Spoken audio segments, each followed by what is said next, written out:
আজকে জেনে নেব দুধের পুষ্টিগুণ সম্বন্ধে। প্রতিদিন দুধ পান করলে তা শরীরের প্রোটিনের চাহিদা পরিপূর্ণভাবে মেটাতে সাহায্য করে।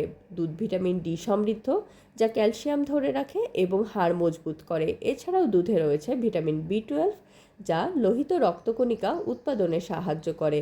শরীরের স্নায়বিক কার্যক্রম পরিচালনায় গুরুত্বপূর্ণ ভূমিকা পালন করে দুধ। অনিদ্রাজনিত সমস্যা নিরাময়ে প্রতিদিন রাত্রে বিছানায় যাওয়ার আগে হালকা কুসুম গরম দুধ খাওয়া যায়।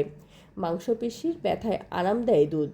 দুধ খেলে মানসিক চাপ নিয়ন্ত্রণে থাকে। সর্দি কাশি থেকে আরাম পাওয়া যায় দুধ খেলে। যারা ওজন কমাতে চান আবার দুধের পুষ্টিগুণও চান, তারা সকালে বা বিকেলে দুধ খাবেন, কারণ দুধে রয়েছে ন্যূনতম 120 ক্যালোরি। আর ঠিক ঘুমানোর আগেই দুধ খেলে ক্যালোরি খরচ হয় না, যার ফলে ওজন বেড়ে যাওয়ার আশঙ্কা থাকে। অন্যদিকে দুধে রয়েছে একাধিক পুষ্টিগুণ, যার মধ্যে রয়েছে ক্যালসিয়াম, আয়রন, ভিটামিন সহ নানা পুষ্টিগুণ। দুধ খাওয়ার সবচেয়ে উপযুক্ত সময় বিকেল। হজম ভালো হওয়ার জন্য লাঞ্চের 2 ঘন্টা পরে দুধ খাওয়া যেতে পারে। দুধ যেহেতু ভারী, তাই এটি রাতে না খাওয়াই ভালো। যাদের উচ্চ রক্তচাপ রয়েছে তারাও দুধ খেতে পারেন। দুধ রক্তচাপ বাড়ায় না।